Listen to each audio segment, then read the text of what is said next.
السلام عليكم ورحمة الله وبركاته. السلام ورحمة الله وبركاته. الحمد لله نحمده ونستعينه ونستغفره ونعوذ بالله من شرور أنفسنا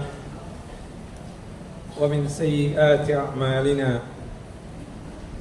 من يهده الله فلا مضل له ومن يضلل فلا هادي له.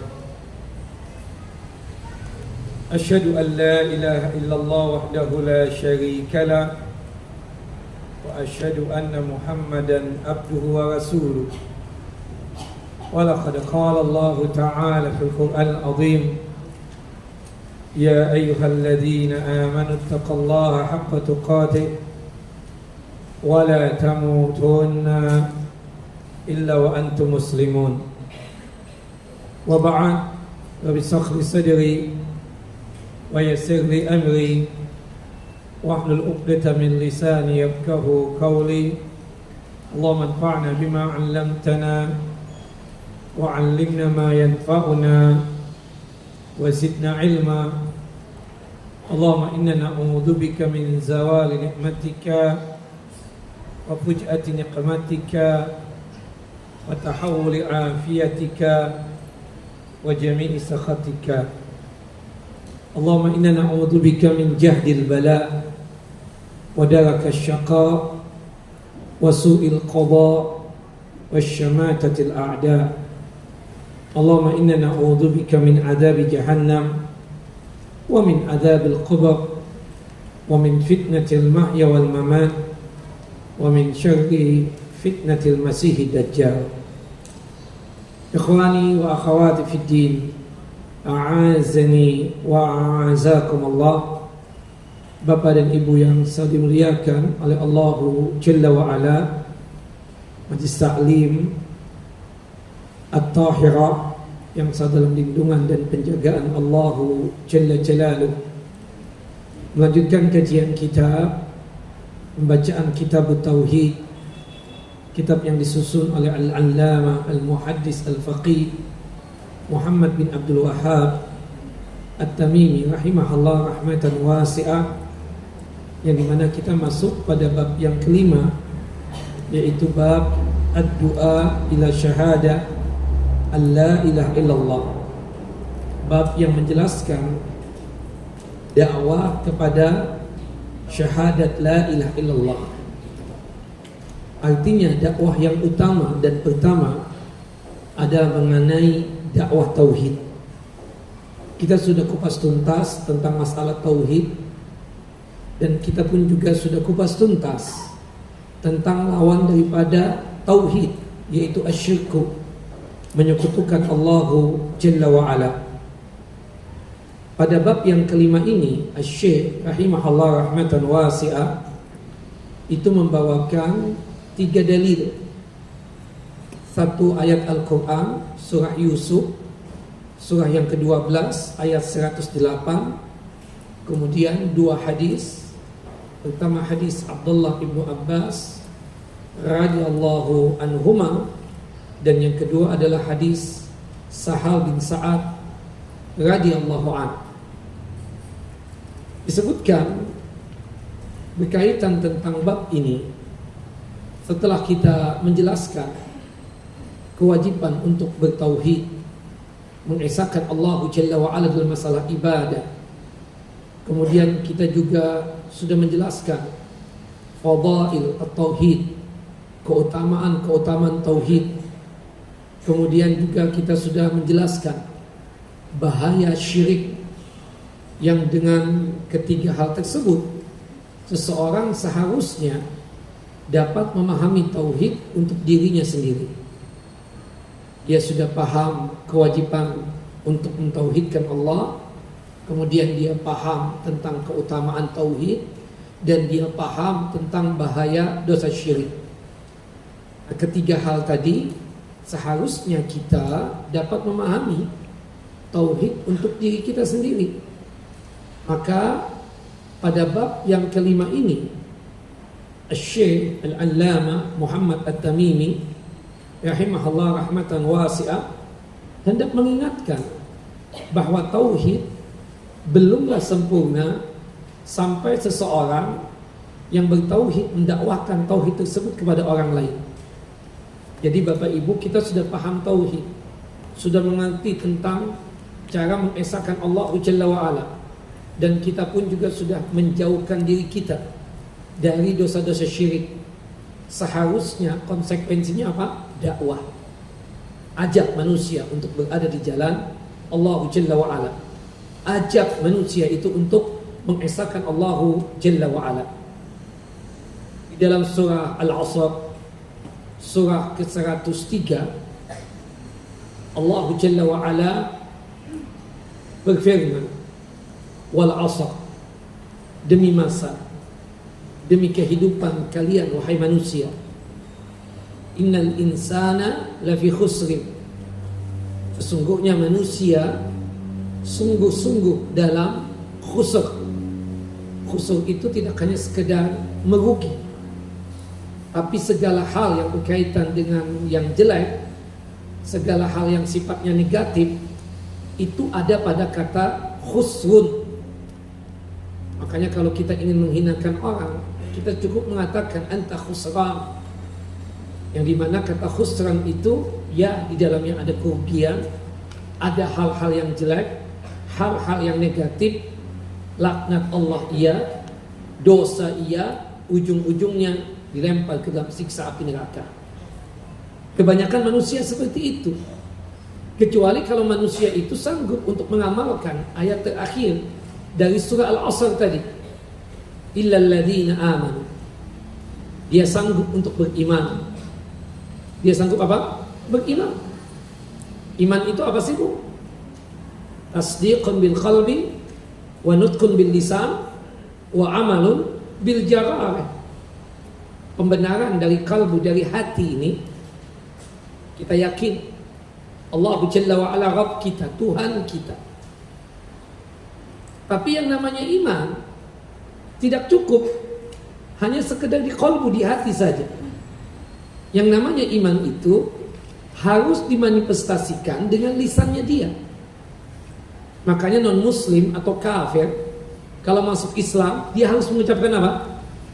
2 kalimat syahadat. Asyhadu an la ilaha illallah wahdahu la syarika lah, wa asyhadu anna Muhammadan abduhu wa rasuluh. Aku bersaksi tidak ada Tuhan yang pantas untuk disembah kecuali Allah, dan aku bersaksi bahwasanya Muhammad bin Abdullah hamba Allah dan utusan Allah. Baru dia disebut sebagai seorang muslim. Ketika cucu angkatnya Nabi yang namanya Usama bin Zaid bin Harithah radhiyallahu anhuma berduel dengan seorang Yahudi. Ketika itu peperangan Khaybar. Usama berduel dengan seorang Yahudi namanya Nuhaik bin Mahram. Usama bin Zaid sanggup untuk melumpuhkan Nuhaik bin Mahram. Ketika Usama siap-siap mau mengeksekusi dia, siap-siap mau membunuh dia, tahu-tahu Nuhaik bin Mahram mengucapkan 2 kalimat syahadat. Asyhadu an la ilaha illallah wahdahu la syarika lah, wa asyhadu anna Muhammadan abduhu wa rasuluh. Tetap dibunuh oleh Usama bin Zaid. Rupanya perbuatan Usama bin Zaid yang membunuh Nuhaik bin Mahram ini, setelah mengucapkan 2 kalimat syahadat, diinfokan kepada Nabi SAW. Nabi Muhammad SAW memanggil Usama sambil bertanya, ya Usama, lima qatalta rajulan qala syahadatain. Kenapa antum ini kok membunuh seseorang yang sudah mengucapkan 2 kalimat syahadat? Apa alasannya? Bukankah dia muslim, saudara kita, seiman dengan kita? Kata Usama bin Zaid beralasan, ya Rasulullah, qalaha ta'awudan bisayfi. Dia mengucapkan itu tidak lain dikarenakan apa? Takut akan pedangku, takut akan senjataku. Dia cuma ingin menghindari supaya aku tidak membunuh dia. Subhanallah. Kata Nabi SAW, ya Usama, ala syaqaqta qalbahu fata'lamu ma fi qalbihi. Apakah engkau ala syaqaqta sadrahu fata'lamu ma fi qalbihi? Apakah engkau ini membelah dadanya hingga engkau tahu apa yang ada di dalam qalbunya, di dalam hatinya? Ya Usama, nahkumu bidzahir. Menghukumi manusia itu secara zahir. Dia sudah mengucapkan 2 kalimat syahadat, berarti dia tersebut muslim. Iman ada pada diri dia tersebut. Terlepas di hatinya tersebut apa, yang jelas kita serahkan kepada Allah Jalla wa'ala. Nah, berarti apa? Iman itu pembenaran dari hati dan diucapkan oleh lisan. Nah, tapi tidak cukup sekedar pembenaran dari kalbu, dari hati, dan tidak cukup dengan mengucapkan 2 kalimat syahadat. Yang namanya iman itu harus dibuktikan dengan anggota badan kita, dengan fisik kita. Berhubung kita beriman, ya kita harus sholat. Berhubung kita kaya, ya kita menunaikan zakat. Berhubung Ramadan tiba, ya kita harus puasa. Berhubung kita punya kemampuan secara fisik dan finansial, kita harus berhaji, kita harus berumrah. Untuk apa sholat? Untuk apa zakat? Untuk apa puasa? Untuk apa umrah dan haji? Tidak lain untuk membuktikan iman kita kepada Allah Jalla wa'ala. Nah, itulah iman. Pembenaran dari hati diucapkan dengan lisan dan dibuktikan dengan apa? Perbuatan fisik kita. Jelas apa Ibu? Nah, dalilnya apa Ustaz? Definisi iman seperti itu, sabda Nabi sallallahu alaihi wasallam disebutkan di dalam hadis Abu Hurairah radhiyallahu an, hadis yang dikeluarkan oleh Al-Imam Al-Bukhari dan Muslim. Qala Rasulullah sallallahu alaihi wasallam, Rasulullah sallallahu alaihi wasallam bersabda, al-imanu sittuna aw sab'una syu'batan. Iman itu 60 atau 70 cabang.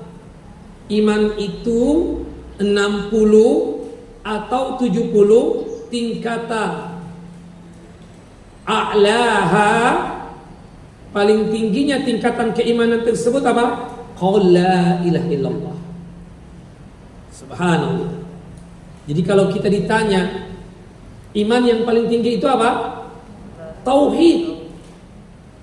Subhanallah. Tauhid inilah yang mengantarkan kita ke dalam surganya Allah Jalla wa'ala.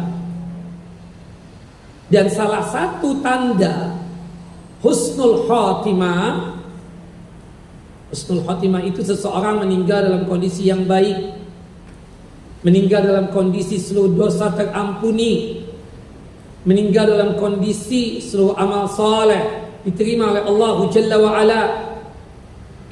Dari 18 tanda tersebut, salah satunya sebelum kita meninggal dunia sanggup untuk mengucapkan la ilaha illallah atau 2 kalimat syahadat. Makanya kalau kita melihat ada teman kita, ada saudara kita lagi nazar, mau melepas ruh, kita bersegera untuk apa? Mentalkinkan. Talkin itu ada sebelum orang meninggal dunia. Kata Nabi dalam hadis Abu Hurairah dan hadis Abu Sa'id radhiyallahu anhuma, lakinu mautakum la ilaha illallah. Tolong bimbing orang yang mau meninggal dunia agar sanggup untuk mengucapkan apa? La ilaha illallah. Namanya apa? Talqin. Kenapa ya Rasulullah kau harus ditalkinkan? Kata Nabi dalam hadis Mu'adz bin Jabal, man kana akhiru kalamihi la ilaha illallah dakhala al-jannah.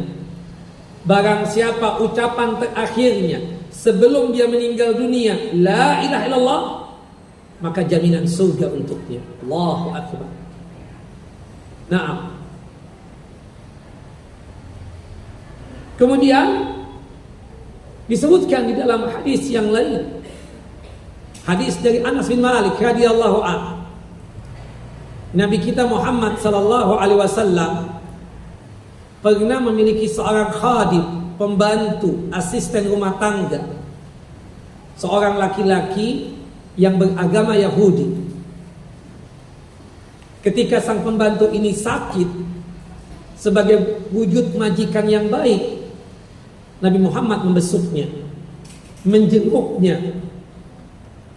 Ketika Nabi Muhammad SAW sudah sampai di rumahnya dan bertemu dengan dia, dilihat oleh Nabi SAW, ini pembantu sakit begitu luar biasa parahnya. Sampai-sampai terbetik di pikiran Nabi SAW bahwasanya sang pembantu mau mangkat, mau meninggal dunia. Segera Nabi menghampiri dia, ditemani oleh ayah sang pembantu. Kemudian Rasulullah membisikkan di telinga sang pembantu, "Ya gulam, aslim taslam." Wahai pembantuku, masuklah engkau ke dalam Islam. Aku pastikan engkau selamat. Duniamu selamat, akhiratmu selamat. Sang pembantu sudah lama bermuamalah dengan Nabi. Dilihat bagaimana bagusnya akhlak Nabi SAW. Ada keinginan untuk masuk Islam. Dia melihat kepada ayahnya yang kebetulan berada di samping Nabi SAW, seakan-akan meminta izin ingin masuk Islam. Sang ayah paham dan mengerti, kemudian mengatakan kepada anaknya, "Ya waladi aslim taslam ati Abul Qasim." Wahai anakku, masuklah engkau ke dalam Islam. Selamat engkau. Taatilah Abul Qasim, taatilah Nabi Muhammad SAW. Kemudian sang pembantu mengucapkan dua kalimat syahadat. Asyhadu an la ilaha illallah wahdahu la syarikalah wa asyhadu anna Muhammadan abduhu wa rasuluh. Aku bersaksi tidak ada Tuhan yang pantas untuk disembah kecuali Allah semata, dan aku bersaksi bahwasanya Muhammad bin Abdillah adalah hamba Allah dan utusan Allah. Beberapa saat setelah mengucapkan dua kalimat syahadat, tidak hitungan menit, sang pembantu wafat, meninggal dunia. Bapak-bapak, itu pembantu husnul khatimah tidak? Husnul khatimah. Padahal amalan yang dia bawa cuma satu, yaitu apa? Tauhid. Dia mengucapkan dua kalimat syahadat, dan janjinya Allah Jalla wa'ala kepada mereka yang mau masuk Islam, perbuatan baik yang pernah dia lakukan ketika masih kafir itu diganjar oleh Allah Jalla wa'ala sebagai amal soleh yang bersama dengankan pahala. Ibu-ibu, bapak-bapak, kalau orang non muslim atau kafir, dia berbuat baik, dia berbakti kepada kedua orang tua, dia suka sedekah, dia baik dengan kita, kebetulan dia juga bagus dalam bertetangga. Ketika dia kafir tersebut dianggap amal soleh tidak? Tidak. Karena syarat utama satu perbuatan baik baru dikatakan sebagai amal soleh jika dia sudah apa? Masuk Islam. Makanya pondasi amal soleh itu terbangun di atas 3I. Pondasi amal soleh itu terbangun di atas apa? 3I. Yang pertama, Islam dan iman. Itu manusia harus masuk Islam dulu. Jika dia ingin perbuatan baiknya dianggap amal soleh yang bersama dengankan pahala. Yang kedua apa? Ikhlas. Kita alhamdulillah sudah Islam, tapi pastikan setiap kali kita beramal, beribadah, sholatnya kita, puasanya kita, berhijabnya kita, ikhlas karena Allah Jalla wa'ala. Kemudian yang ketiga apa? Ittiba. Sesuai dengan tuntunan dan ajaran Nabi. Sholatnya kita dari takbiratul ihram sampai salam sesuai dengan ajaran Nabi. Berhajinya kita, berpuasanya kita sesuai dengan tuntunan dan ajaran Nabi SAW. Nah, ketika satu amalan dibangun di atas 3 I ini, iman dan Islam, ikhlas dan ittiba, baru itu amalan disebutnya sebagai apa? Amal saleh. Orang kafir, non muslim, bagaimanapun dia berbuat baik, tapi Allah Jalla wa'ala tidak menganggap perbuatan baiknya itu sebagai amal saleh yang bersama dengankan pahala. Sebagaimana yang Allah Jalla wa'ala firmankan dalam surah Al-Furqan, surah yang ke-25 ayat 23. Surah Al-Furqan, surah yang ke-25 ayat 23. Wa qadimna ila ma 'amilu min 'amalin faja'alnahu haba'an mansura. Nanti ketika di padang mahsyar, ketika Allah Jalla wa'ala mengadili kita semua, banyak orang-orang kafir datang kepada Allah Jalla wa'ala dalam keadaan berbondong-bondong, kemudian menunjukkan kepada Allah perbuatan baik yang pernah dia lakukan dan pernah dia kerjakan ketika hidup di dunia. Tapi ketika disidang oleh Allah Jalla wa'ala, amalan-amalan tersebut dijadikan oleh Allah Subhanahu wa ta'ala seperti butiran-butiran pasir yang ditiup oleh angin. Tidak ada nilainya, tidak ada hasanatnya, tidak ada pahalanya. Apa alasannya ibu-ibu? Apa sebabnya bapak-bapak? Karena mereka datang kepada Allah dalam kondisi apa? Kufur kepada Allah Jalla wa'ala. Meninggal dalam kondisi non muslim atau kafir. Allahu akbar, nauzubillah min dzalik. Nah, tapi kalau ada sahabat kita, teman kita, tetangga kita, non muslim, kafir, kemudian masuk Islam, baiknya Allah Jalla wa'ala, perbuatan-perbuatan baik dia tadi, Allah Jalla wa'ala ganjar dengan hasanat dan pahala, dianggap amal saleh. Kita tahu teman kita atau kenalan kita tadi non muslim kafir, dia sangat baik sekali, suka menyantuni orang-orang fakir, suka menyantuni anak-anak yatim, suka membantu tetangga, suka membantu teman, berbakti kepada kedua orang tua, masuk Islam. Ketika kafir, perbuatan baik dia tadi tidak dianggap amal saleh. Tapi ketika Islam, Allah Jalla wa'ala jadikan sebagai amal saleh yang bersama dengankan hasanat dan pahala. Dalilnya Ustaz, hadis sahih dari jalurnya Anas bin Malik radhiyallahu anhu, hadis yang dikeluarkan oleh Al-Imam Muslim. Qala Rasulullah sallallahu alaihi wasallam, Rasulullah sallallahu alaihi wasallam bersabda, "Idza aslama al-abdu fa hasuna islamuhu." Jika ada seorang hamba masuk Islam dan bagus keislamannya, artinya masuk Islam dikarenakan ikhlas, bukan dikarenakan kawin, bukan dikarenakan dunia, tapi betul-betul karena Allah Jalla wa'ala. Maka apa balasannya? Katabahallahu lahu kulla hasanatin kanat azlafuha wa muhiyat anhu kulla sayyi'atin kanat azlafuha. Maka perbuatan-perbuatan baik dia di masa lalu ketika masih kafir, Allah Jalla wa'ala nilai sebagai amal soleh yang bersama dengankan pahala. Kemudian perbuatan-perbuatan dosanya seketika dihapus oleh Allah Jalla wa'ala. Dengan masuk Islam diampuni dosa kekufurannya.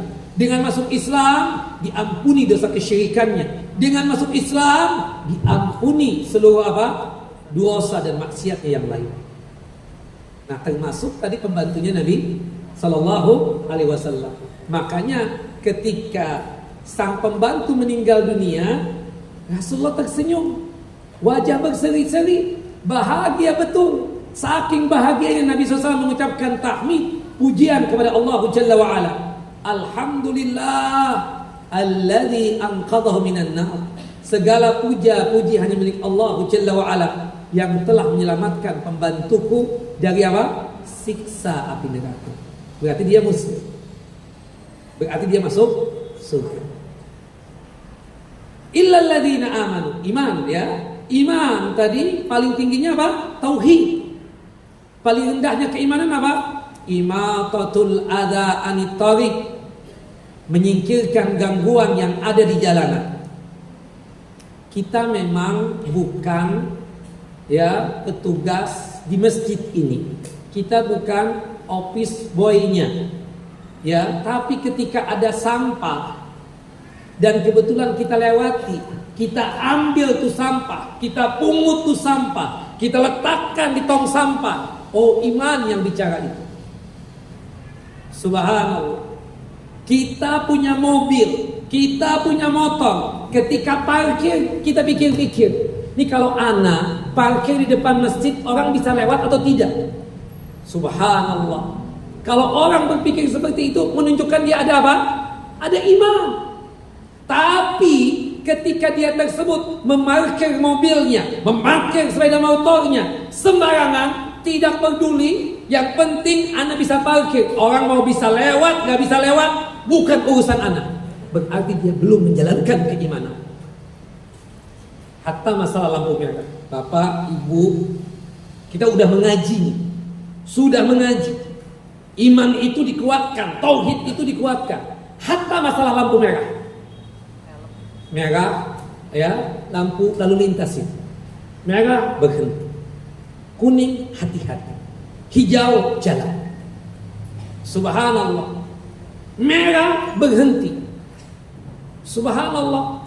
Oh, ini orang yang menjalankan keimanan. Padahal ini masalah dunia. Benar. Tapi bayangkan Bapak Ibu, kalau Bapak Ibu tetap jalan, berarti Bapak dan Ibu telah mendapatkan dua dosa. Dosa yang pertama, mengambil hak orang. Bukan begitu? Kita waktunya stop, lampu merah ini. Yang di sana yang punya hak jalan, bukan begitu? Tapi kita paksakan jalan juga. Mengambil hak orang tidak Bapak Ibu? Dosa tidak? Dosa. Makanya saya yakin yang ngaji gak bakalan melanggar lampu lalu lintas. Jelas ya? Apalagi ngaji-ngaji sunnah. Karena dia menjalankan keimanan. Yang kedua, kalau terus jalan padahal lampu sudah merah, berarti kita mengganggu di jalanan. Bukankah Nabi tadi mengatakan paling rendahnya keimanan menyingkirkan gangguan yang ada di jalanan? Kita paksakan jalan padahal lampu merah, terjadi tabrakan. Mengganggu tidak? Mengganggu, waliyadzubillah. Nah, iman, ya kan? Subhanallah, Allahu Akbar. Nah, itu paling rendahnya keimanan. Jangan sampai kita ini mengganggu apa? Di jalanan. Allahu Akbar. Nah, makanya ibu-ibu nih kalau ngantar anak sekolah, pelan-pelan aja. Santai saja. Mungkin kita mendapatkan ada manusia-manusia yang tidak taat hukum. Ya, kita tegur secara baik-baik. Kebetulan merah lampunya, lampu lalu lintas, ya kita stop. Subhanallah. Kalau misalnya kita sampai ke sekolah anak terlambat juga, kita minta maaf. Besok kita pagi-pagi lagi datangnya. Jangan terlambat lagi. Kan seperti itu. Bukan mengganggu jalanan, bukan mengambil hak orang. Orang yang betul-betul menjalankan keimanan, pastinya dia tidak suka mengganggu di jalanan. Wal haya'u minal iman. Rasa malu ini bagian daripada apa? Keimanan. Nah, kalau kita lihat hadis tadi, paling tingginya tingkat keimanan ucapan tauhid. Paling rendahnya tingkatan keimanan menyingkirkan gangguan. Rasa malu bagian daripada keimanan. Kita perhatikan lisan, menyingkirkan gangguan dengan tangan atau yang sejenisnya, fisik kita. Rasa malu muncul pertama kali mana? Di qalbu, di hati. Subhanallah, kalau kita urutkan definisi kita tadi benar. Pembenaran dari hati diucapkan dengan lisan dan dibuktikan dengan apa? Perbuatan fisik. Itulah apa? Jelas Bapak Ibu? Kemudian setelah iman wa amilus shalihat, alhamdulillah kita sudah paham tentang kewajiban tauhid. Yang kedua, kita sudah paham keutamaan tauhid. Kita sudah paham juga dosa syirik. Nah, kita amalkan. Dan amal soleh tadi, satu amalan dianggap soleh jika apa? Terbangun di atas apa? Di atas 3 I. Yang pertama apa? Islam dan iman. Yang kedua? Ikhlas. Yang ketiga? Ikhlas. Sudah kita lakukan. Nah, ini kan untuk pribadi kita, iman dan amal soleh untuk pribadi kita. Ternyata nggak cukup sampai di situ saja. Islam ini tidak cukup untuk diri kita saja. Harus kita merangkul yang lainnya. Kita ajak manusia ini untuk apa? Masuk Islam. Kita dakwahkan dakwah tauhid ini kepada mereka. Makanya ada yang ketiga, watawasau bil haq. Saling berwasiat, saling memberikan nasihat untuk kebenaran. Termasuk dakwah yang paling tinggi dan paling utama apa? Dakwah tauhid. Dakwah apa? Tauhid. Dan paling tidak nih bapak-bapak, at least dakwah ini disampaikan kepada apa? Keluarga kita, anak istri kita. Kita nih bapak sebagai pimpinan rumah tangga punya tanggung jawab nanti di hadapan Allah Jalla wa'ala, berkaitan tentang istri kita dan anak-anak kita. Punya responsibility di hadapan Allah Jalla Jalal.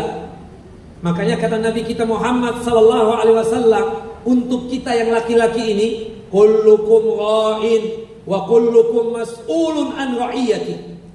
Setiap kalian ini, hei bapak-bapak, hei laki-laki, adalah pemimpin.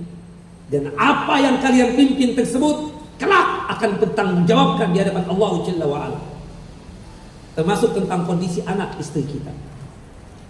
Makanya Allah mengingatkan dalam surah At-Tahrim, surah ke-66, ayat yang ke-6. Surah yang ke-66, ayat yang ke-6. Allah Jalla wa'ala menyatakan, ya ayyuhalladzina amanu qu anfusakum wa ahlikum nara. Wahai orang-orang yang beriman, jagalah diri kalian dan jagalah anak istri kalian dari siksa api neraka. Kata sahabat yang mulia Ali bin Abi Thalib radhiyallahu an, "Allimu auladakum ad-din wa adibuhum bi akhlaqil Islam." Tolong bapak-bapak, ajarkan kepada anak istri kalian tentang din, tentang agama ini. Kenalkan kepada mereka yang mana yang halal dan yang mana yang haram, yang mana perintah, yang mana larangan, yang mana kewajiban, yang mana yang bukan. Dan tolong ajarkan adab dan etika. Termasuk puncaknya apa? Masalah tauhid. Luqman al-Hakim dalam surah Luqman, surah yang ke-31 ayat 13, ketika memberikan nasihat kepada anaknya, nasihat yang pertama kali yang diberikan oleh Luqman kepada anaknya apa? Ya bunayya la tusyrik billah inna syirka la zulmun azim. Wahai putraku, janganlah melakukan dosa syirik. Artinya tauhidkan Allah Jalla wa'ala. Sesungguhnya dosa syirik itu sungguh kezaliman yang sangat luar biasa. Nah, ini tauhid. Nah, namanya dakwah, amal ma'ruf dan nahi anil munkar. Ada yang senang dengan kita, ada yang tidak senang dengan kita. Ada yang suka dengan kita, ada yang tidak suka. Namanya di dunia. Bapak-bapak, pernah nggak mendapatkan orang yang nggak suka dengan bapak? Pasti. Ibu-ibu, pasti. Jangankan kita, manusia yang suci saja seperti para nabi, termasuk Nabi Muhammad SAW, ada musuhnya enggak? Ada.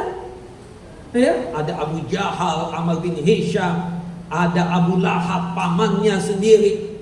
Subhanallah. Apalagi kita. Makanya dalam masalah berdakwah ini, terutama kita sebagai ustaz, hati harus besar, telinga harus tebal, mata harus tajam. Ada omongan sedikit-sedikit yang sikapnya mengganggu.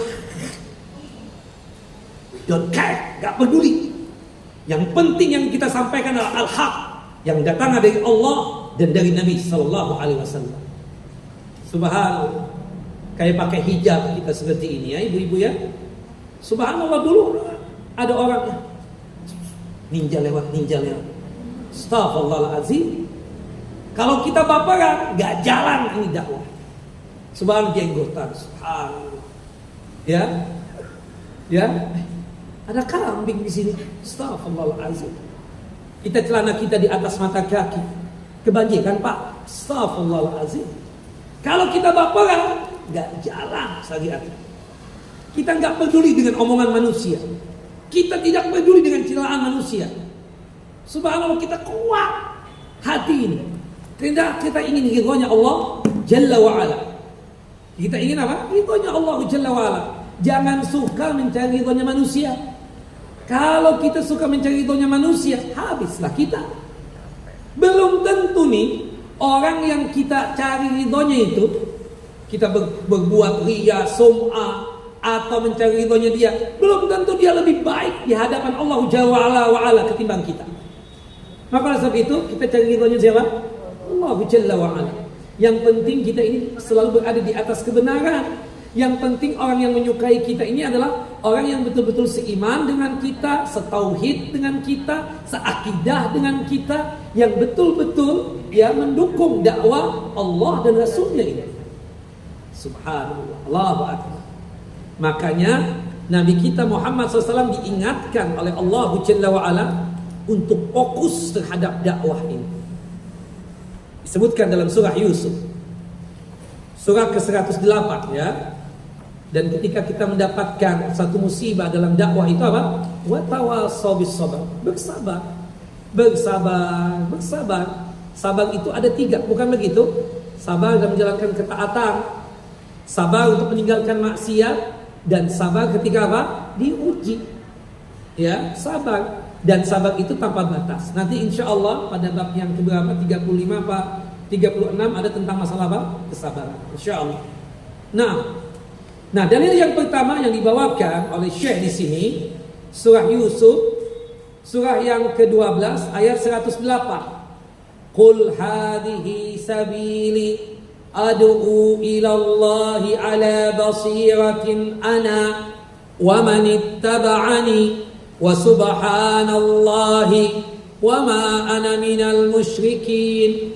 Katakanlah wahai Muhammad, inilah jalan agamaku, aku dan orang-orang yang mengikuti aku. Aku mengajak manusia untuk berada di jalan Allah Jalla wa'ala dengan hujjah yang nyata. Maha suci Allah, aku tidak termasuk orang-orang musyrik atau menyekutukan Allah Jalla wa'ala. Dikomentari oleh para ulama, ayat ini adalah perintah dari Allah kepada Rasulnya untuk menyatakan bahwa ya lebih mengutamakan dakwah tauhid, lebih memprioritaskan dakwah tauhid.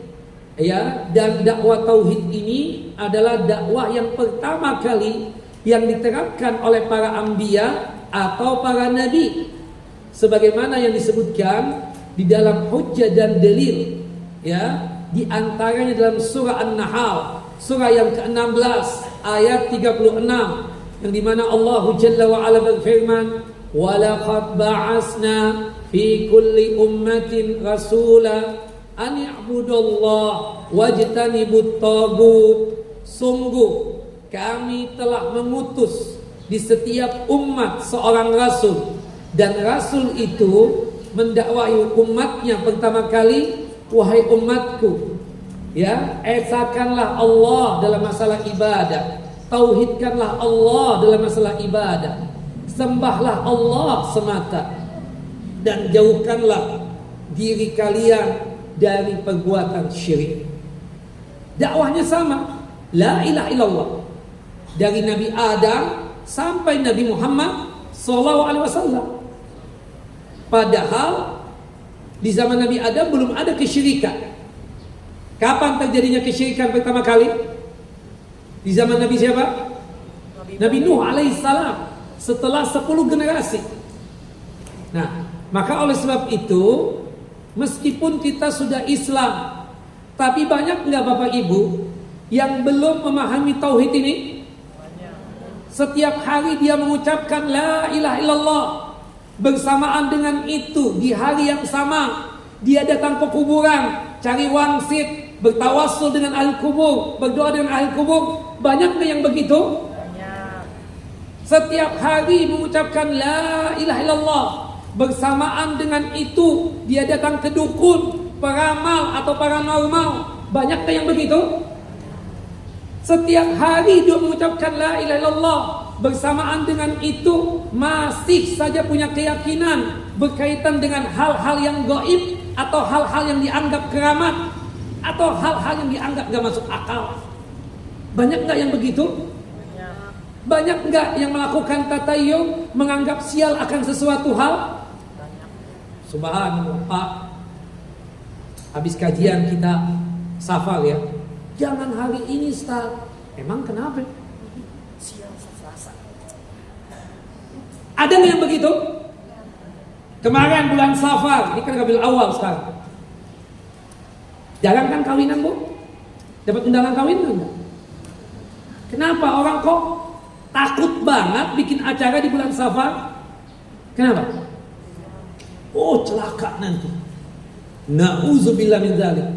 Padahal dia muslim, mengucapkan la ilaha illallah setiap hari, sholat bahkan.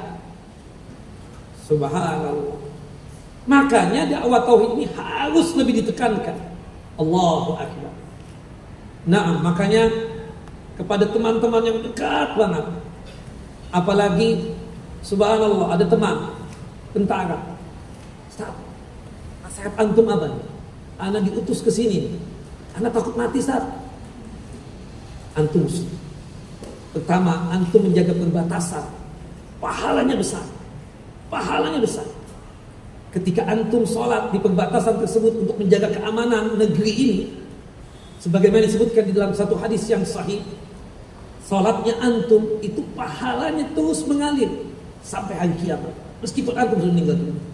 Antum di perbatasan pernah puasa, itu pahalanya terus mengalir. Antum pernah berzakat, bersedekah, terus mengalir. Yang kedua, kalau sekiranya takdirnya antum meninggal dunia pas menjaga keamanan ini, Allahu akbar, Allah beri syahadah, antum mati dalam kondisi syahid. Allahu akbar. Dan aman dari kuburan antum, tidak ditanya oleh malaikat munkar dan nakir, terhindar dari itu. Makanya tauhid antum pegang. Bismillah. Kalau memang waktunya mati, ya, hatta peluru 17 atau 18 menembus tubuh antum, kalau Allah belum takdirkan meninggal, serahkan sama Allah. Tapi antum ikhtiar, usaha, pakai baju penahan peluru atau berusaha untuk menghindari musuh dan seterusnya. Yang penting itu, jangan bawa jimat antum, lepaskan tuh jimat. Ini musyrik, kalau antum meninggal celaka 12 antum. Lepas tuh yang di kalung itu, celaka antum. Siap Ustaz. Subhanallah, kuat. Tauhid yang kita kuatkan, alhamdulillah aman. Dan kekuatan dia subhanallah, kalau sudah tauhid, ya Allah, bismillah, tawakkal Allah.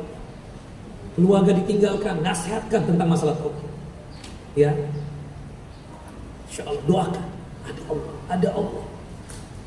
Bayangkan, ya, sekelas Nabi Ibrahim alaihissalam meninggalkan anak istrinya Hajar dan Ismail di tempat yang tidak ada penghuninya, nggak ada bangunannya pada waktu itu, Makkah Al-Mukarramah. Padahal baru dapat anak Ismail, sudah sekian tahun, puluhan tahun menunggu. Tahu-tahu diperintahkan oleh Allah Jalla wa Ala untuk meninggalkan mereka di kota suci Makkah yang pada saat itu nggak ada manusianya. Allah. Saking gak kuatnya Nabi Ibrahim alaihissalam untuk ngomong, minta izin meninggalkan mereka, ditinggalkan begitu saja. Hajar sebagai istri gak kuat. Ibrahim, mau kemana ente? Nabi Ibrahim terus jalan, gak mempedulikan omongan istri. Biasakan ibu-ibu, kalau misalnya kita dijual gak bisa, ya, gak bisa meluluhkan hati suami, kita bilang anak kita, Ismail gimana? Anak yang dinanti-nantikan. Ya, bukankah engkau mencita-citakan punya keturunan? Engkau tinggalkan begitu saja? Seperti misalnya, Pak, nih anakku ingin bicara kapan pulang. Bukan begitu. Ibrahim tetap tidak menghawil, tidak mempedulikan omongan istrinya tadi.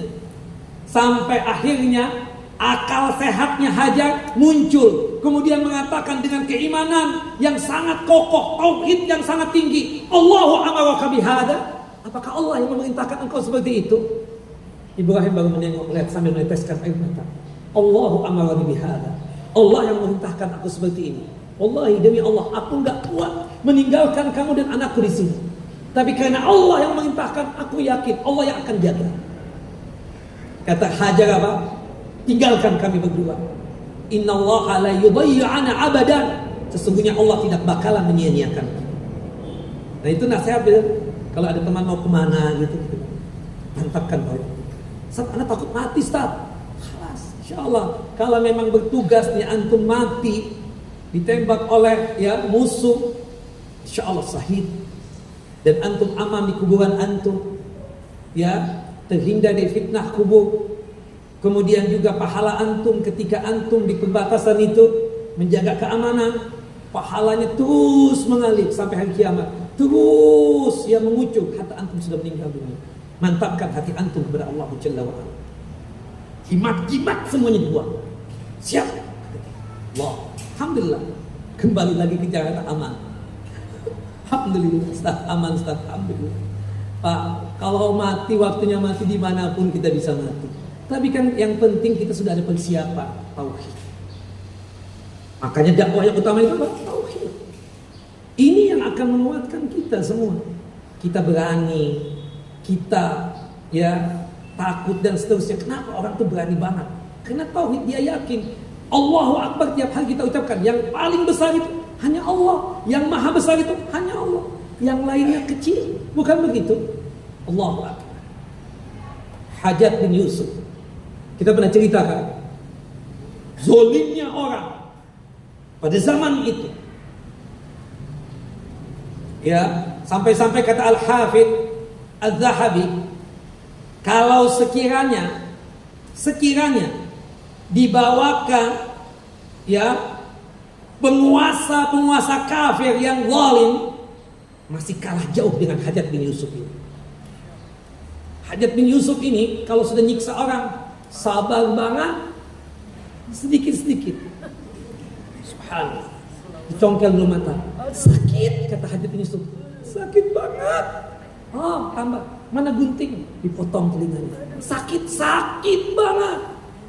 Udah berdarah-darah. Mana itu? Ya, air yang panas dicampur dengan garam. Disiram sama dia. Disiksa habis-habisan. Tapi dia muslim.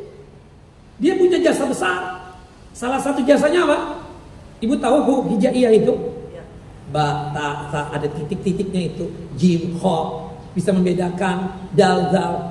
Itu jasanya siapa? Hajat bin Yusuf. Gak bisa orang ya mengkritik dia habis. Ketika pertama kali menjabat saja, subhanallah, ketika diutus tanpa pasukan, tanpa pengawal dari Syam menuju ya waktu itu ke daerah Irak di Basrah tepatnya atau di Kufah tepatnya. Nah, itu ketika sampai di perbatasan pas menjelang subuh, ada dua orang lagi mabuk, nggak pakai nanya turun dari kuda, menghunuskan pedang, ada ditebas dua-dua, dikarungin kepala. Subhanallah, kemudian masuk ke masjid, itu dua kepala dikeluarkan lagi, diletakkan di pintu utama masjid. Karena penduduk Kufah ini kurang aja rata-rata. Yang jadi pemimpin kalau nggak mati atau mengundurkan diri. Subhanallah, karena rakyatnya kurang aja sama pemimpinnya. Akhirnya Hajat bin Yusuf bersikap seperti itu. Subhanallah, dulu orang kalau jadi pemimpin ketahuannya kalau jadi imam sholat. Tahu-tahu ini orang duduk di tempat mengimaman. Oh, ini gubernurnya nih. Ini pemimpin kita nih sekarang. Setelah sholat subuh benar aja. Hajat bin Yusuf ini pintar, very smart, ya, punya leadership yang tinggi, ya, orangnya itu tubuh besar enggak. Makanya Abdul Malik bin Marwan ketika dia mendaftar untuk menjadi gubernur di Kufah diketawakan. Enggak ada yang daftar, inti pakai daftar kata dia. Emang kenapa? Inti kan lihat tubuh inti gimana? Amirul Mukminin, ya Khalifah Abdul Malik bin Marwan, kalau inti pingin tubuhnya yang besar, angkat gubernur gajah di Kufah. Ana siap menghadapi orang-orang Kufah tersebut. Oh, setelah sholat subuh langsung, dia ahli syair, dia nggak bisa menyebut huruf roh. Bayangkan bu, nggak bisa menyebut huruf roh. Kalau ngomong nggak pernah keluar huruf roh. Ada kosakata kan, kalau kita misalnya nggak bisa nyebut huruf rai, rumah itu home, apalagi ya tempat tinggal misalnya begitu. Ini orang nggak pernah menyebut huruf dalam syair, dalam ucapannya. Selalu ada kosakata yang baru. Bayangkan, pintar banget. Nah, kata dia, khutbah pertamanya aja, laqad ra'aitu usu'aina'at wa qittu an aktafiha. Aku lihat di hadapanku kepala-kepala yang matang, yang siap untuk dipetik. Ketahuilah, aku pemimpin kalian, yang taat kepadaku aman. Kalau yang nggak taat sama aku petik kepalanya. Jangan macam-macam. Allahu Akbar. Subhanallah. Sehari menjabat ada sekitar 80 orang yang dibunuh dengan tangannya sendiri. Baru sehari. Nah, termasuk yang dikejar dia Hasanul Basri, imam besar. Rupanya ada mata-matanya. Dibilang bahwasanya Hasanul Basri ini menceritakan tentang dia. Akhirnya terjadilah apa yang terjadi. Namanya orang takut juga ada kan? Takut dibunuh, takut disiksa, takut dianiaya. Akhirnya Hasanul Basri melarikan diri. Dia ke tempat temannya, namanya Wahbah. Kata Wahbah, "Ainal mafar?" Mau kemana antum ini lari? Sudah lari aja kepada Allah, tawakalkan kepada Allah. Antum ke tempat ana juga, hajat bin Yusuf akan datang ke sini. Sudah antum kembali ke rumah antum, tawakalkan kepada Allah. Akhirnya Hasanul Basri mengantarkan anak-anaknya dan istrinya ke rumah mertua. Kemudian Hasanul Basri berdiam diri di rumah sambil berdoa kepada Allah, menyerahkan nasib hanya kepada Allah Jalla wa Ala. Datanglah Hajat bin Yusuf dan pasukannya, mengepung rumahnya Hasanul Basri. Kata Hajat bin Yusuf, bilang kepada pengawalnya, kalian di luar saja, biar aku saja yang menghabisi si Hasan ini. Hasanul Basri melihat Hajat bin Yusuf masuk, tapi subhanallahnya pertolongan Allah datang. Ketika masuk ke rumah, Hajat bin Yusuf tidak bisa melihat Hasanul Basri, padahal Hasanul Basri ada di depan dia. Sampai ke dapur-dapur nggak ada, ke kamar-kamar nggak ada, padahal dalam duduk santai begitu. Keluar Hajat bin Yusuf dari rumah Hasanul Basri sambil nyengir sendirian ketawa. Hasan ada di rumahnya dia sendiri, tapi Allah membutakan mataku. Mari kita pulang. Berarti ada isyarat dari Allah bahwasanya Hasan Basri jangan dibunuh. Allahu Akbar. Subhanallah, Allahu Akbar. Itu yang bicara apa? Tauhidmu. Makanya mantapkan tauhid. Allahu Akbar. Ketika suami kemana gitu, udah tawakalkan. Jangan curigaan. Baru suami keluar sebentar, telepon. Di mana Pak? Astagfirullah, Ana baru keluar. Kan tadi kita bisa bawa ini sama sebentar, baru sebentar. Astagfirullah, curigaan aja.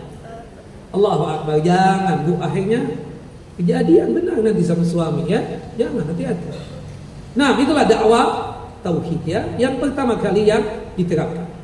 Nah, Rasulullah SAW ketika mengutus Mu'adz bin Jabal ke Yaman, yang pertama kali yang disampaikan tentang tauhid juga. Kata Rasulullah SAW, "Innaka ta'ti qauman min ahlil kitab, falyakun awwala ma tad'uhum syahadata an la ilaha illallah wa fi riwayah ila ay wahidallah." Wahai Mu'adz bin Jabal, sesungguhnya engkau aku utus ke Yaman, dan sesungguhnya yang engkau akan hadapi adalah kaum ahlul kitab. Siapa ahlul kitab? Nasara. Yahudi dan Nasrani. Kenapa dikatakan ahlul kitab? Dikarenakan mereka tersebut memiliki kitab. Yahudi punya kitab apa? Taurat. Sedangkan Nasrani punya kitab Injil. Artinya kita sebagai dai, mubalik, persiapkan diri. Suatu saat audien kita ada yang mendebat kita. Apalagi yang dihadapi adalah yang punya kitab. Pastikan engkau, wahai Mu'adz bin Jabal, persiapkan diri ketika berdakwah di mana? Di Yaman. Dan dakwah yang pertama kali adalah dakwah tauhid. La ilaha illallah. Kalau mereka sudah masuk Islam dengan mengucapkan 2 kalimat syahadat, fa inhum ata'uka lidzalik fa'alimhum anna Allah aftarada 'alaihim 5 salawati fi kulli yawmin wa lailatin. Kalau sekiranya mereka tersebut mau taat kepada engkau dengan mengucapkan 2 kalimat syahadat, tolong infokan kepada mereka bahwasanya Allah Jalla wa Ala telah mewajibkan atas mereka salat 5 waktu yang dikerjakan sehari semalam. Zuhur, asar, maghrib, isya, dan subuh. Berarti menunjukkan salat selain 5 waktu hukumnya apa? Sunnah. Ya, salat 5 waktu termasuk salat Jumat ya. Salat Jumat wajib Bapak-bapak. Nah, salat Jumat wajib. Kemudian fa inhum ata'u kalidzalik. Kalau sekiranya mereka mau taat, mau mengerjakan salat, fa'alimhum annallaha aftarada 'alaihim shadaqatan tu'khadhu min aghniyaihim faturaddu 'ala fuqaraihim. Kalau mereka mau taat mengerjakan ibadah salat, tolong infokan dan kabarkan kepada mereka bahwasanya Allah Jalla wa Ala telah mewajibkan atas orang kaya mereka untuk mengeluarkan zakat, yang dimana zakat itu dikembalikan kepada orang-orang fakir dan miskin yang ada pada mereka juga. Nah, jadi urutannya tauhid, salat, dan selanjutnya zakat. Nah, terakhir Rasul memberikan nasihat, fa iyyaka wa qara'ima amwalihim. Hati-hati ya wahai Mu'adz, ketika mengambil harta zakat, kemuliaan harta mereka itu betul-betul dijaga. Jangan sampai yang bukan zakat engkau ambil juga. Wattaqi da'watal mazlum. Takutlah engkau terhadap doanya orang yang teraniaya, terzalimi. Fa innahu laisa bainaha wa bainallahi hijab. Karena doanya orang yang teraniaya itu mustajab, diijabah dan dikabulkan oleh Allah Jalla wa Ala. Nah, wasiatnya Nabi cuma 3. Tauhid, salat, dan zakat. Kok nggak ada puasa sama haji? Kenapa? Nah, ini cuma 3 dikarenakan ini bukan rukun Islam, tapi namanya adalah usul dakwah. Pondasinya dakwah itu ada 3. Kalau rukun Islam ada 5. Ya, 2 kalimat syahadat, tauhid, kemudian salat, kemudian zakat, kemudian puasa, kemudian haji. Tapi kalau yang disebutkan di sini adalah usul dakwah, pondasinya dakwah. Jadi ustadz-ustadz itu harus mengerti ada 3 tema utama dalam berdakwah. Yang pertama kali tauhid, yang kedua salat, yang ketiga zakat. Kalau manusia itu sanggup untuk mengerjakan 3 hal ini, maka dipastikan yang lainnya sangat mudah untuk mereka kerjakan. Kenapa? Dikarenakan tauhid, 2 kalimat syahadat, itu adalah penundukan kalbu dan hati. Kalau orang sudah bertauhid, untuk keyakinan yang apapun, hatta nggak masuk di akal pikiran dia, itu mudah. Asal dia tauhid, ya, berkaitan dengan iman kepada malaikat, iman kepada para nabi, iman kepada kitab-kitab Allah, iman kepada hari kiamat, iman kepada takdir. Kalau tauhidnya sudah mantap, yang tertanam di kalbunya ini, untuk keyakinan-keyakinan yang lain sangat mudah. Makanya untuk menundukkan hati seorang itu apa? Tauhid. Sedangkan sholat fungsinya apa? Untuk menundukkan anggota fisiknya, anggota badannya. Kalau orang sholat, pasti dia puasa. Kalau orang sholat pasti dia sanggup berhaji dan berumrah. Bukan begitu? Banyak orang yang puasa tapi nggak sholat, bukan begitu? Subhanallah, apalagi yang musiman Ramadan, puasa. Kita lihat, antum puasa? Iya. Kenapa nggak sholat? Ya, puasa sama sholat kan beda. Benar gitu? Orang berhaji, banyak berhaji, tapi kita lihat setelah pulangnya, dia sukses mabrurnya hajinya. Sholat nggak nih orang? PC haji ya, subhanallah, tapi nggak sholat. Allahu akbar, na'udzubillah min dzalik. Nah, ke tempat-tempat maksiat, PC-nya tinggal dilipat. Na'udzubillah min dzalik. Tapi kalau orang sholat, insya Allah dia tersebut jauh dari maksiat. Fa aqimis shalah, inna salata tanha anil fahsya'i wal munkar. Laksanakanlah sholat, sesungguhnya sholat itu bisa mencegah perbuatan kekejian dan kemungkaran. Kalau orang sholat, apalagi sholatnya sesuai dengan tuntunan Nabi, untuk ibadah fisiknya yang lain mudah. Zakat, kenapa zakat? Penundukan terhadap harta. Kalau orang berzakat, pastinya untuk sedekah yang lain gampang. Apalagi dia tersebut ya memberikan nafkah kepada anak istrinya. Kalau orang berzakat, pasti dia melaksanakan kewajiban untuk anak istrinya. Tapi belum tentu orang suka memberikan nafkah kepada anak istrinya dia berzakat. Suka membantu orang hadiah, belum tentu dia berzakat. Tapi kalau orang berzakat, pasti bantu orang. Jelas Ibu? Karena zakat itu menunjukkan apa? Hartanya seseorang. Makanya kalau dia belum haji, ya, selain haji itu adalah ibadah badaniyah, ibadah fisik, sekaligus juga kan ibadah maliyah. Karena kita mencurahkan selain tenaga juga kita mengeluarkan biaya. Berhubung dia berzakat, gampang saja dia membayar untuk keperluan haji dan umrahnya. Bukan begitu? Nah makanya kalau tiga hal ini tunduk, insya Allah yang lainnya gampang. Tauhid, sholat, dan zakat. Ini dakwah yang utama. Wallahu a'lam bissawab. Nah maka oleh sebab itu fokusnya dakwah kita adalah mengajak umat ini untuk mentauhidkan Allah Jalla wa'ala, ya, mewanti-wanti mereka dari perbuatan kesyirikan dengan disertai penjelasan terperinci tentang tauhid dan syirik. Hal ini tidak akan didapatkan kepada kebanyakan gerakan-gerakan dakwah yang ada sekarang ini. Sedikit-sedikit demo, apaan? Na'udzubillah. Coba kalau dakwah itu mantapkan tauhid, syirik, jauh tuh dari ganggu orang, jauh tuh dari hal-hal yang na'udzubillah. Bukan begitu, kenal tauhid. Nah, ya, kenalkan mereka. Nah, kalau subhanallah tauhid ini mantap Bu, segala yang lainnya gampang. Allahu Akbar. Mungkin ya, kenapa nih rezeki kita seret, kok lambat banget kayaknya. Tauhid kita kurang.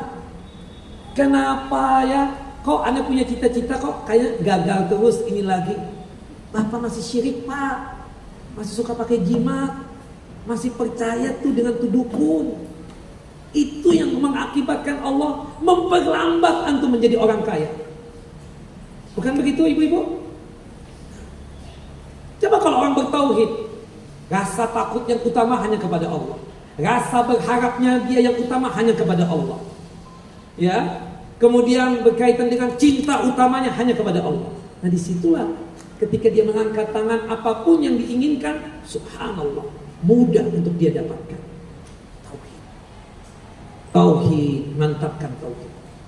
Nah kemudian dalam hadis ya yang selanjutnya ya disebutkan juga tentang masalah dakwah tauhid juga.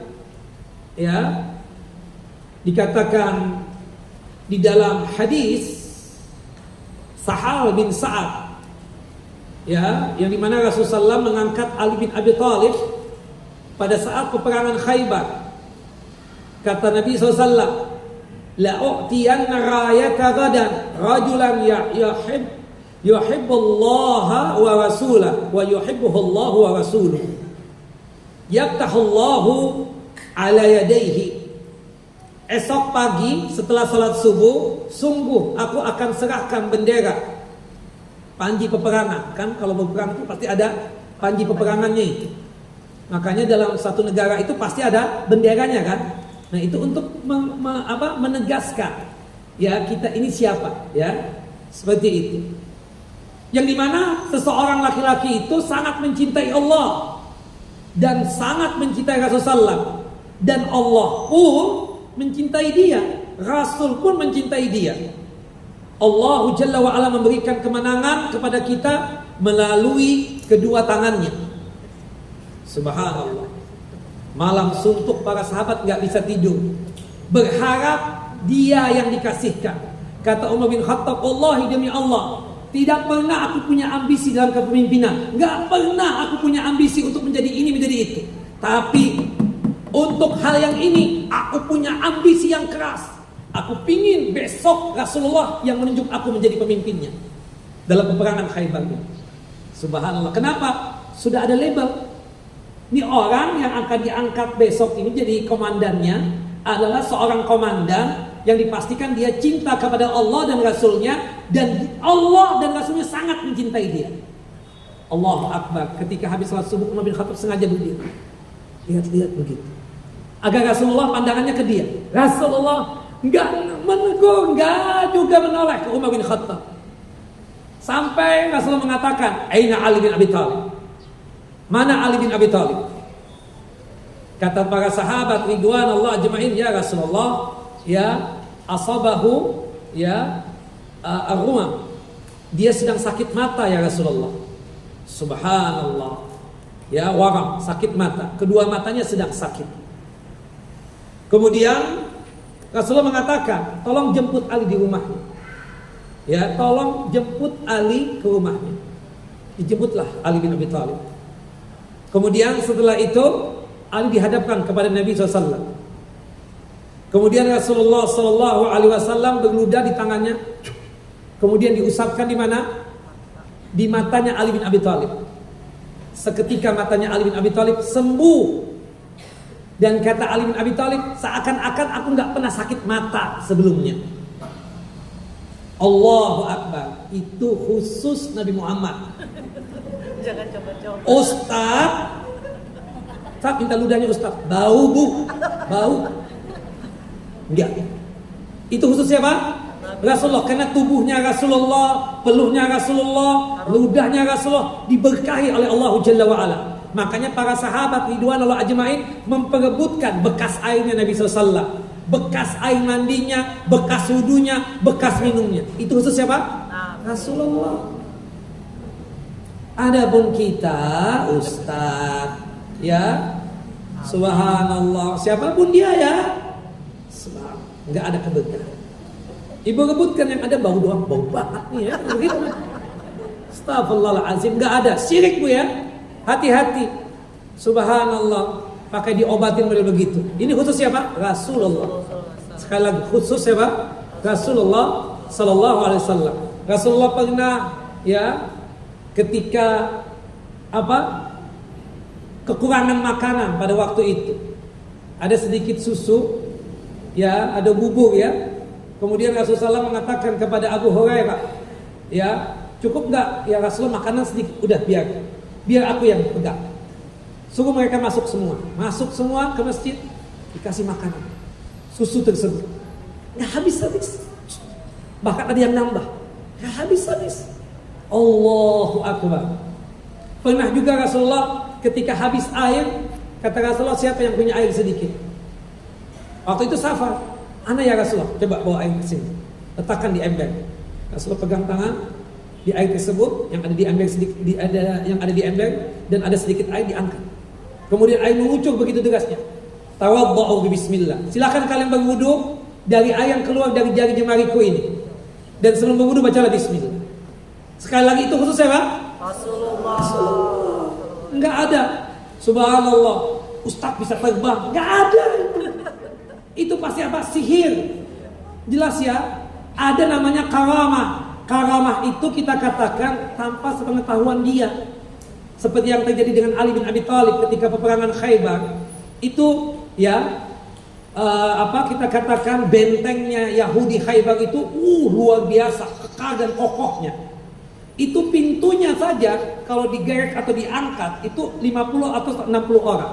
Tapi ketika kecamuk perang terjadi, subhanallah, Ali ngangkat pintu benteng Khaybarnya Yahudi tersebut sendirian. Sahabat pada bilang, "Hah? Ali ngangkat pintu sendirian?" Kata ketika setelah selesai perang, menang sudah. Hebat banget antum ini. Tadi ngangkat pintu sendirian. Pintu yang mana? Tuh, pintu benteng Khaybar ini. Subhanallah. Kata Ali, "Masa sih?" Enggak mungkin aku. Enggak ada video kan dulu. Subhanallah. Aku coba deh sekarang, aku enggak percaya. Benar, ketika dicoba lagi enggak bisa ngangkat. Nah, itu namanya apa? Karamah. Bukan apa ya, bukan karamah itu. Anda pingin terbang deh supaya jangan terlambat kajian di MT Tohera. Bohong banget itu. Itu sihir dibantu oleh jin, jelas ya. Bisa misalnya jalan di air apa semua. Itu sihir. Kalau dia niat, yuk kita jalan ke air, gimana caranya? Udah percaya sama anak aja. Anak yang akan bopong itu. Ini apa? Sihir, pasti sihir. Pasti dibantu oleh apa? Jin. Wallahu a'lam bissawab. Ya kan? Seperti itu. Dan sihir ini lemah banget kan? Seperti itu. Kalau orang punya tauhid kalah tuh sihir. Subhanallah ya.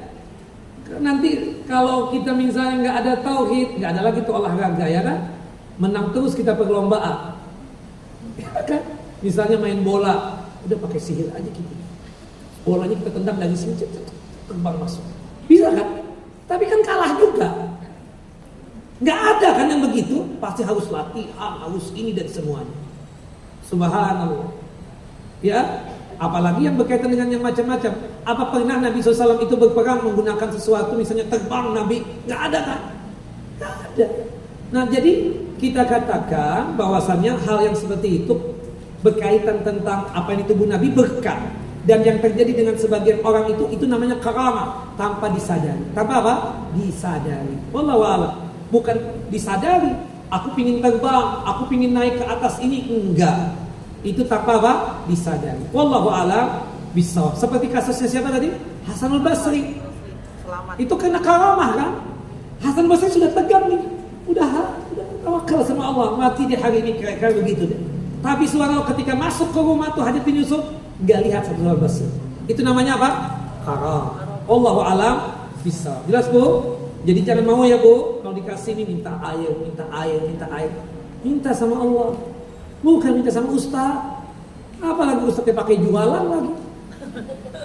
Allahu Akbar. Jangan, sudah sama aja semua itu ya. Wallahu a'lam. Nah, kemudian diserahkanlah bendera ya tersebut kepada Ali bin Abi Thalib. Kemudian Ali bin Abi Thalib diberikan wasiat oleh Nabi SAW, unfus ala rislika hatta tanzila bisahatihim. Berangkatlah dengan tenang ketika memimpin pasukan ini hingga engkau sampai di tempat mereka. Summa du'uhum ilal Islam. Ajaklah mereka itu masuk Islam. Wa akhbirhum bima yajibu alaihim min haqqillahi ta'ala. Dan tolong infokan kepada mereka tentang hak-hak Allah dalam Islam yang harus mereka laksanakan. Fa wallahi, demi Allah, la ayyahdiyallahu bika rajulan wahidan khairun laka min humurin ni'am. Sungguh demi Allah, andaikan Allah menyampaikan hidayah kepada seseorang melalui perantara engkau wahai Ali, itu jauh lebih baik daripada onta-onta yang merah warnanya. Artinya kalau kita mendakwahkan dakwah Islam dan dia masuk Islam, kata satu, itu pahalanya besar. Pahalanya besar, luar biasa itu. Maka oleh sebab itu jangan bosan-bosan kita untuk apa? Berdakwah. Dan dakwah pertama kali yang kita terapkan apa? Dakwah tauhid. Wallahu a'lam bissawab. Nah, sebagian ulama ya berpendapat bahwa yang dimaksudkan tentang masalah pahala tadi itu apa ya? Dikatakan di sini di dalam satu keterangan berkaitan dengan apa yang dikatakan oleh Nabi kepada Ali bin Abi Thalib. Ya. Lafal kebaikan, man dalla ala khairin falahu mislu ajri fa'ilihi. Barang siapa yang menunjukkan pada seseorang satu kebaikan, maka baginya seperti pahala orang yang mengerjakannya. Jadi kalau kita ngajarkan sholat dan orang itu mau sholat, setiap kali dia sholat kita dapat pahala juga. Nah makanya Bapak Ibu didik tuh anak. Kita punya anak-anak, sholat, puasa, itu hasil pengajaran kita. Setiap kali mereka sholat, setiap kali mereka puasa, setiap kali mereka melakukan kebajikan, kita dapat pahalanya juga. Maka oleh sebab itu jangan bosan-bosan kita untuk mendidik ya anak-anak kita secara khusus dan juga manusia secara umumnya.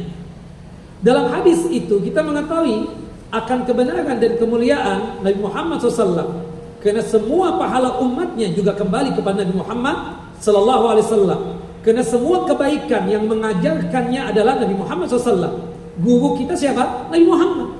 Makanya untuk dakwah kita ini nggak ada pemimpinnya kan, nggak ada golongannya, ya, nggak ada organisasinya, bukan begitu? Kalau kita ditanya siapa pemimpinnya nih, Rasulullah Sallallahu Alaihi Wasallam. Inilah dakwah siapa? Dakwah Ahlus Sunnah wal Jamaah. Nah dari sini juga kita mengetahui akan kemuliaan para sahabat dan juga salafun saleh, tabi'in dan tabi'ut tabi'in. Karena semakin banyak ya orang-orang belakangan yang melakukan kebaikan, maka semakin banyak pula pahala yang mengalir kepada mereka. Wallahu a'lam bissawab. Nah, sebagian ulama berpendapat bahwa ini maksudkan adalah keduanya sama mendapatkan pahala, walaupun kadarnya tidak sama. Sebagian lain berpendapat bahwa keduanya sama-sama mendapatkan pokok pahala, namun hanya yang melakukannya langsung yang akan meraih pelipat gandaan pahala minimal 10 kali lipat. Namun yang terkuat menurut sebagian ulama adalah pendapat yang mengatakan bahwa pahala keduanya sama persis, baik dalam pokok pahalanya maupun dalam pelipat gandaannya, karena pahala bagian dari karunia Allahu Jalla wa'ala. Maha kaya Allah dan maha kuasa Allah Jalla wa'ala untuk memberikan pahala tersebut kepada siapa saja yang mendakwahkan dakwah ini atau dakwah yang benar ini. Wallahu a'lam bissawab. Selesai kita dari bab yang kelima ini. Ada pertanyaan?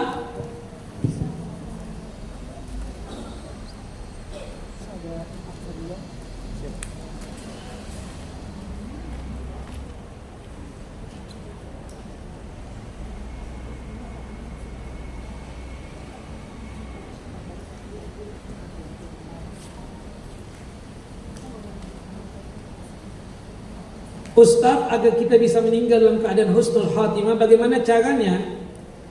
Ya, caranya gampang. Tauhidkan Allah Jalla wa'ala, jauhkan diri kita dari dosa syirik, amalkan amal ibadah yang dituntutkan oleh Allah dan Rasulnya, sering-sering berdoa minta husnul khatimah. Salah satu doa husnul khatimah itu adalah Allahumma firli warhamni wa alhiqni bi rafiqil a'la. Ya Allah, berikanlah rahmat dan kasih sayangmu kepadaku. Ya Allah, ampunilah dosa-dosaku. Berikanlah rahmat dan kasih sayangmu kepadaku. Ya Allah, jika sekiranya aku meninggal dunia, tolong susulkan aku dan kumpulkan aku bersama orang-orang yang memiliki martabat yang tinggi. Nah itu salah satu apa? Doa tentang husnul khatimah. Nah,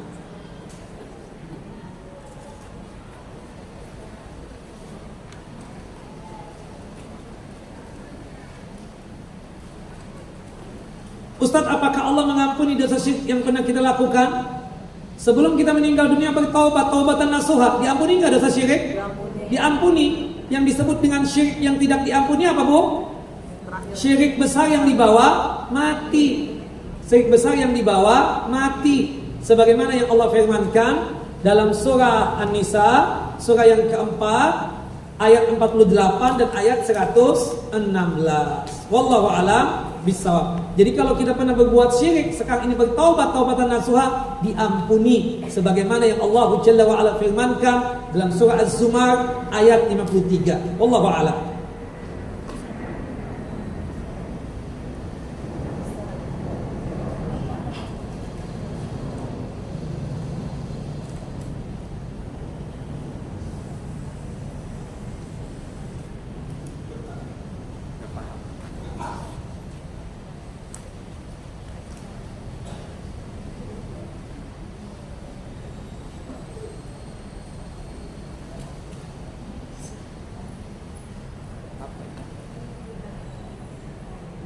Ustaz, sekarang ini lagi ngetren gelang, kalung yang katanya buat kesehatan.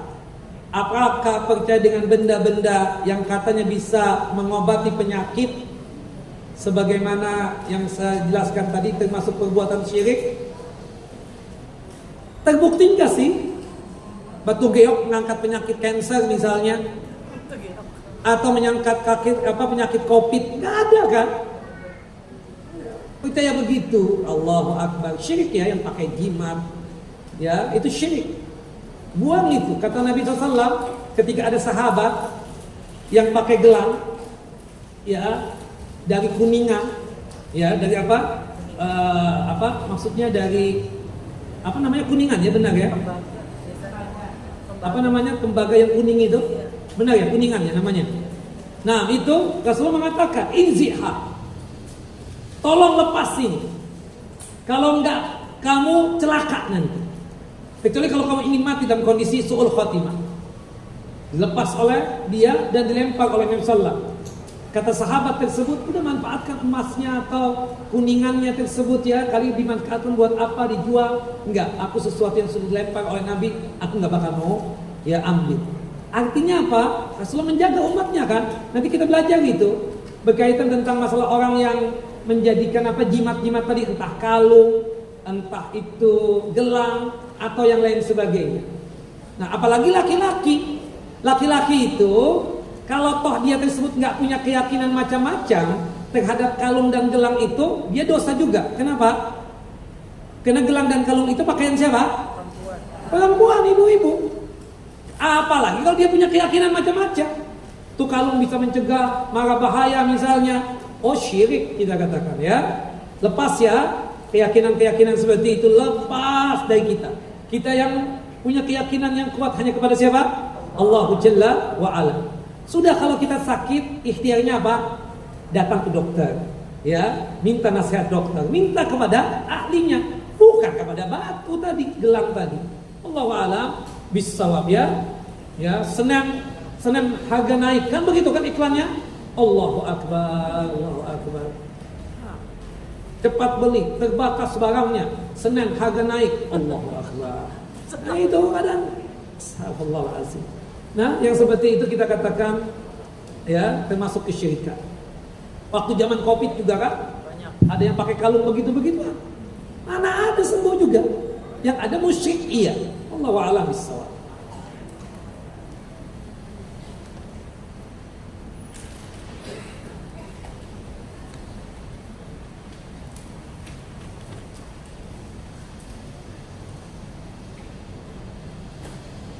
Apa hukumnya Ustaz bila baca Al-Quran tapi sama sekali tidak mengerti artinya? Dapat pahala enggak? Dapat. Misalnya dia baca Al-Quran fasih lagi, ya, atau tidak fasih sekalipun, tapi dia baca Al-Quran meskipun dia enggak mengerti artinya, terjemahannya, dapat pahala. Kata Nabi kita Muhammad SAW, al-mahir bi qiraatil Quran ma'asafatil kiramil barara. Orang yang satir, orang yang pandai membaca Al-Qur'annya itu derajatnya seperti para malaikat. Walladzi yatata'ta wa huwa syaqun fi qiraati law ajra. Orang yang terbata-bata membaca Al-Qur'annya karena sudah tua, baru dapat hidayah, ingin bisa baca Al-Qur'an. Susah banget mengeluarkan huruf secara benar sesuai dengan makhraj hurufnya.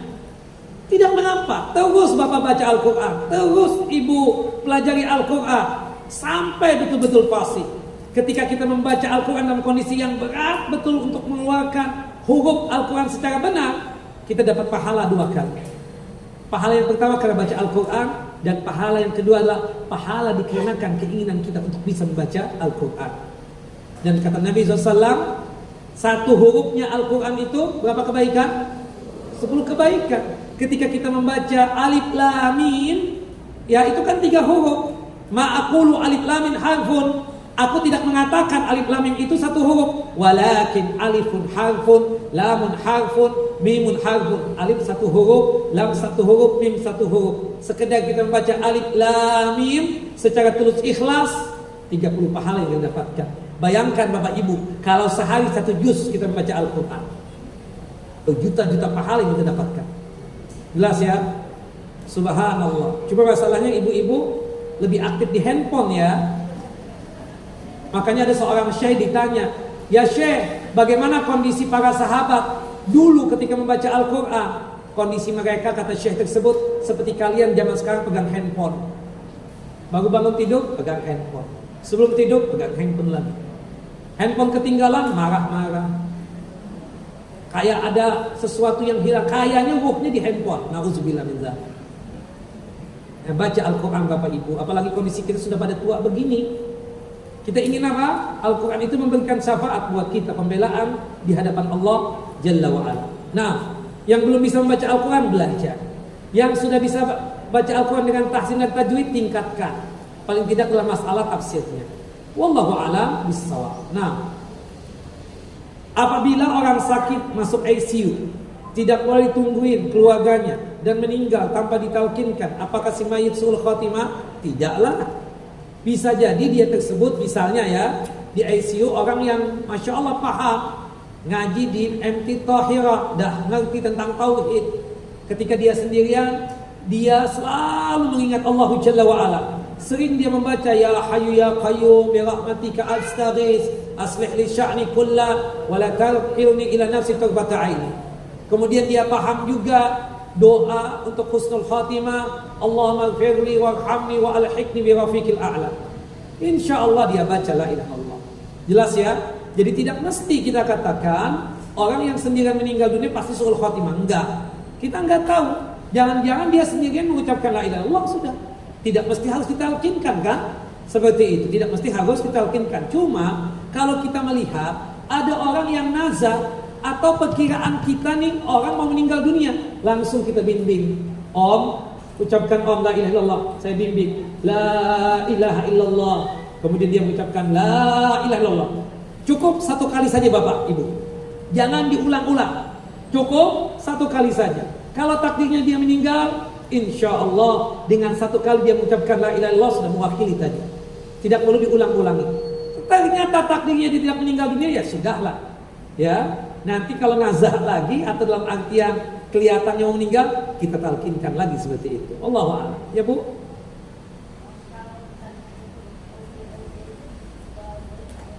Kenapa?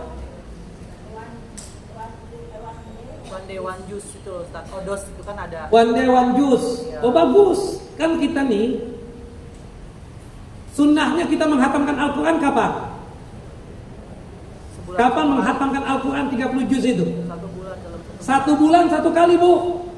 Bukan Ramadan doang. Jadi sehari berapa? One day one juz. Oh cakep banget itu Bu. Bukan one day one ayat, kedikitan one day one ayat. Nah, one day one juz itu sunnah. Hadis Abdullah bin Amr bin As. Abdullah bin Amr bin As bertanya, "Ya Rasulullah, bagusnya menghatamkan Al-Quran itu kapan?" Fi kulli syahrin marrah. Setiap 1 bulan 1 kali hatam Al-Quran. Berarti sehari berapa? 1 juz. 1 juz bisa nggak Ustaz? Bisa. Sehari 1 juz itu kan 20 halaman atau 10 lembar. Kita wajibkan diri kita ini sebelum sholat atau setelah sholat 2 lembar atau 4 halaman. 10 menit selesai. Kali 5 ya 1 juz. Nah, tapi bukan untuk kenapa? Bukan berkelompok. Ya berkelompok nggak hatam namanya Bu. Misalnya 30 orang nih, kamu ya, aku juz yang pertama, kamu juz yang kedua. Enggak. Itu untuk ya motivasi aja. Yang disebut hatam Al-Quran itu kita sendiri Bu, bukan diserahkan. Nanti subhanallah ada yang absen, gimana? Aku lagi sakit nih, aku absen dulu ya, wakilkan aja. Ya enggak begitulah. Jadi yang disebut dengan hatam Al-Quran, kitanya sendiri yang menghatamkan. Dari apa? Dari juz yang pertama sampai juz yang ke-30. Wallahu a'lam bishawab.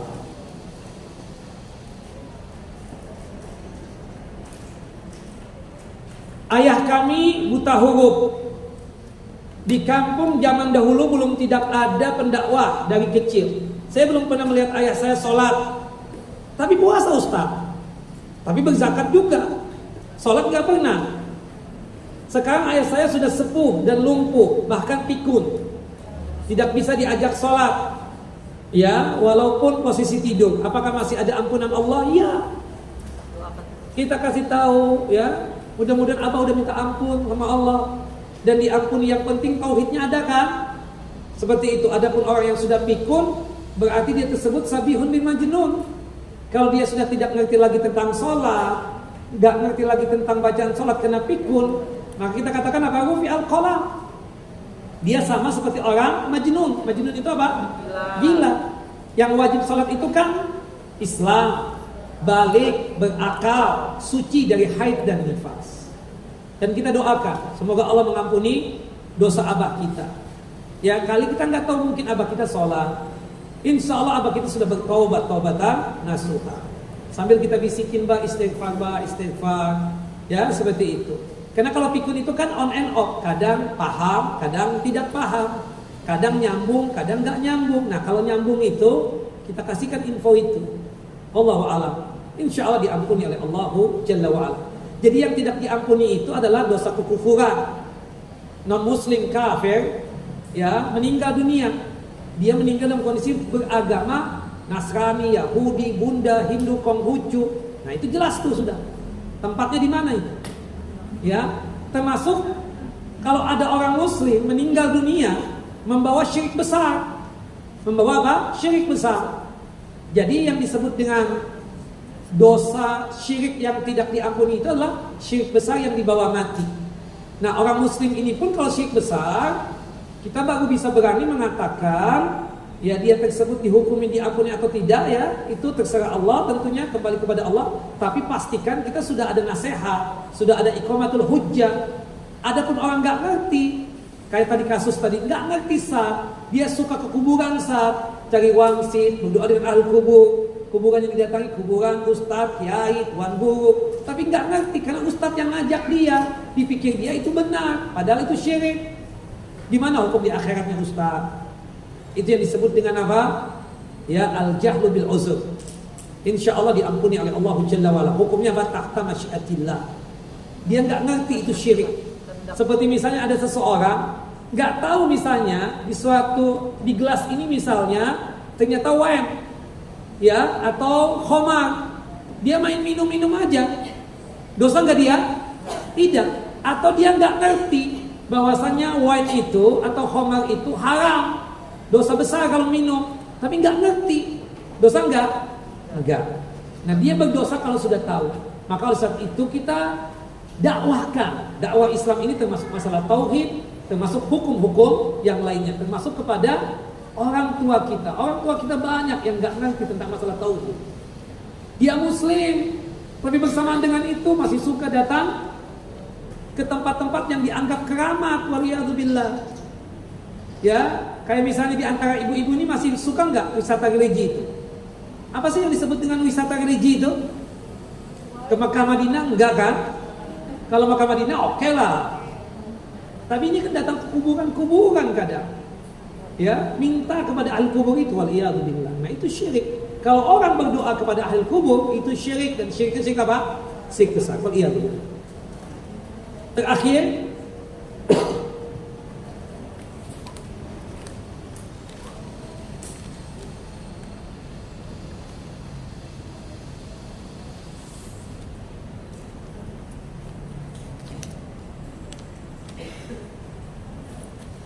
jangan kalau panjang bu pertanyaannya, curhat nanti curhatnya.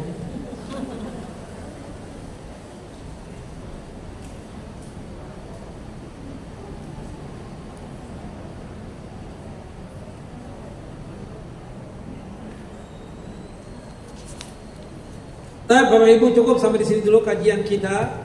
Nanti insya Allah ada pertanyaan-pertanyaan yang panjang ini kita jawab bulan depan insya Allah. Ya, barakallahu fikum. Wassallallahu ala nabiyina Muhammad wa ala ali Muhammad kama shallaita ala Ibrahim wa ala ali Ibrahim innaka Hamidun Majid. Allahumma barik ala Muhammad wa ala ali Muhammad kama barakta ala Ibrahim wa ala ali Ibrahim innaka Hamidun Majid. Kita tutup kajian kita dengan masing-masing kita baca doa kafaratul majlis. Subhanakallahumma wa bihamdika asyhadu an la ilaha illa anta astaghfiruka wa atubu ilaik. Ini ada hadiah ini sebenarnya ini, saya lupa. Ada 4. Bulan depan aja ya. Nah, nggak sempat ya, lupa. Baik. Assalamualaikum warahmatullahi wabarakatuh. Waalaikumsalam warahmatullahi wabarakatuh.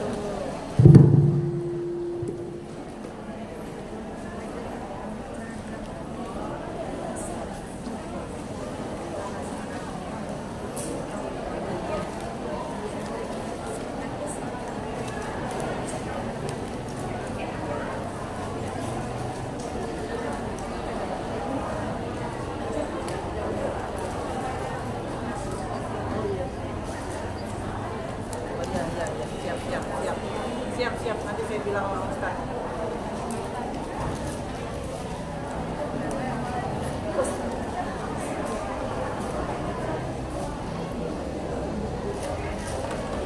Apa Ustaz? Ya. Tadi pertanyaannya apa? Dapat hadiah. Oh iya, silakan. Terima kasih ya. Ih, jazakallah khairan Ustaz. Assalamualaikum. Waalaikumsalam.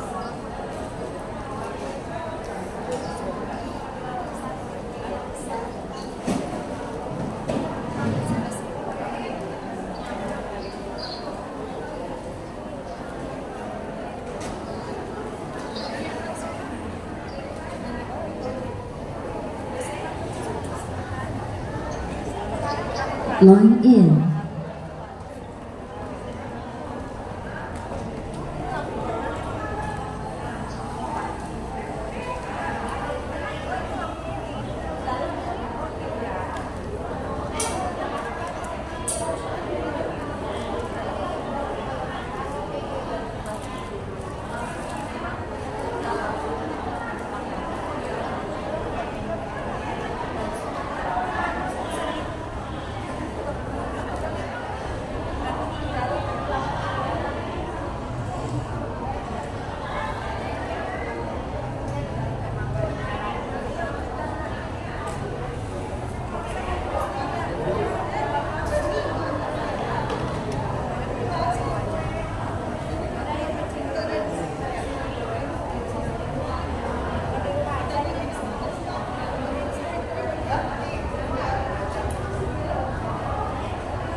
Ya.